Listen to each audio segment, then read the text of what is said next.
So, as I'm sure a lot of you already know, there were bombings in Boston recently, as in today. And a lot of people, there's a lot of, kind of like confusion about what's going on. People don't really know, who did it, why they did it, etc. There's not a full body count, etc.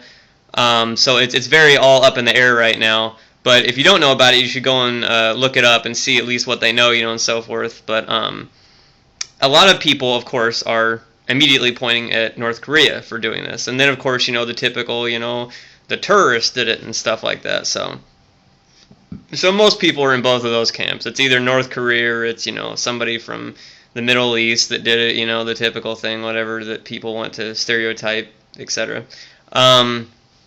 But if it was North Korea, or even if it wasn't, I wouldn't be too surprised if the government just said, well, you know what, it's North Korea.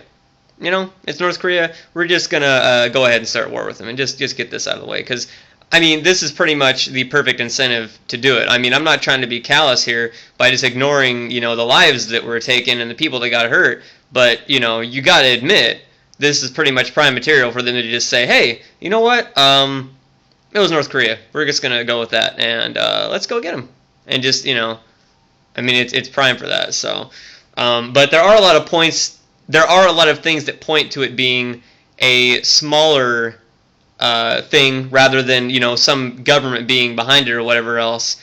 Because, again, it was a bomb that was left there. It wasn't like it wasn't like the 9/11 thing, like somebody driving a plane into the ground or like somebody flying a plane over the area and like dropping a bomb or something like that. It was like an improvised bomb from what I've read. So that speaks more of like a very small organization or some sort of like, anarchist rebellion thing than an entire government doing something.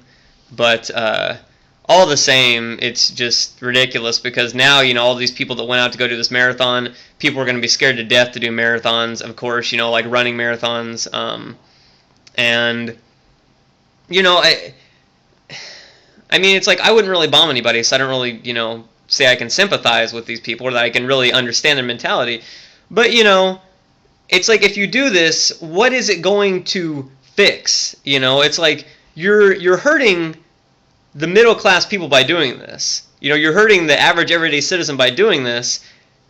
And if you're really against the government, if you were like, a terrorist and so forth, and you wanted to, bring down, the regime or whatever else or something like that, then why would you attack the everyday person? That doesn't make any sense. Why would you do that? That's not going to accomplish any goals. That guy's not going to be like, oh, I'm a marathon runner. I got my leg blown off. I'm suddenly part of Congress. Well, that's not going to do anything.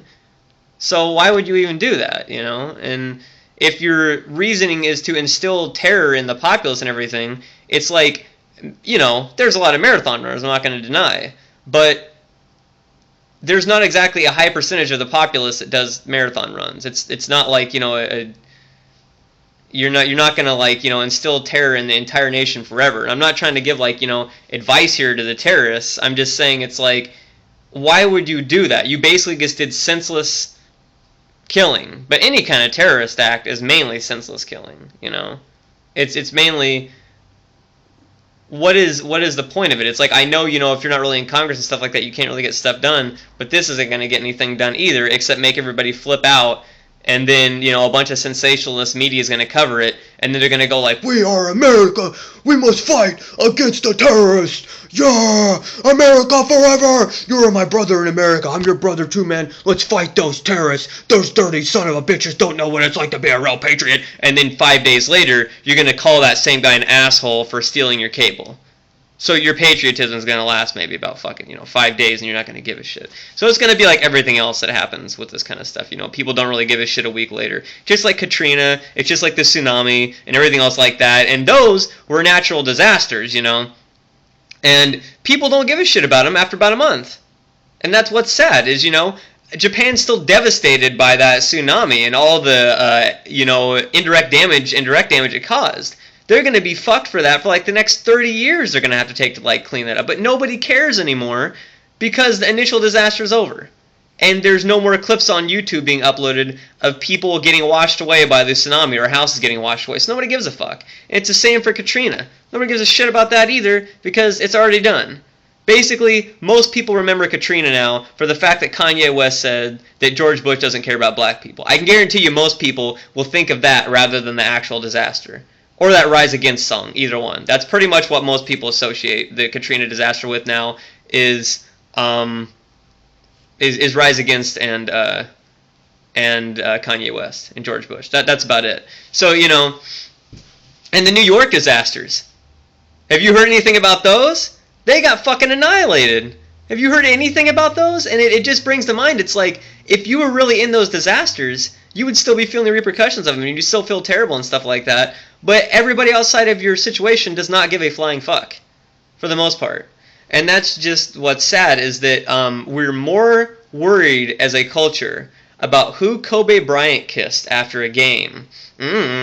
Or who fucking, Lindsay Lohan fucked last week or something like that, or what type of drug she did, or what fucking law she broke, or whether or not Kim Kardashian is going to get that fine pair of shoes. Oh my god. It's just like, why? Who fucking cares? Why do you give a shit about some random celebrity, about what fucking shoes they bought, or about how much money they blew, when a good portion of the nation and of the world is getting skull-fucked by, taxes and money and the economy and everything else like that, and yet we still spend our time giving a shit about what celebrity fucking did what and everything else, rather than caring about, millions of people that don't have a home anymore, or they're getting fucked over and are continuing to get fucked because of the way that the taxes and the money situation and the government is being handled and everything else. Why? It's like, honestly, I don't even have an explanation for this. It's like, I don't even know. I just went on a whole fucking tangent about this. But getting back to the whole disaster at hand, it really does suck, and I am sorry for those people. And if I was rich, I would donate you, $1 million or something like that. Unfortunately, I'm not rich, and I now owe $5,000 in taxes, and I also owe $2,600 of that right now, as of April 15th, which I'm going to have a video about separately tomorrow. But, what can I do? I'm not fucking on Congress. I'm not part of any political thing. I can't just overturn this shit. So, what are you gonna do? That's the fucking way the world works. So, yeah.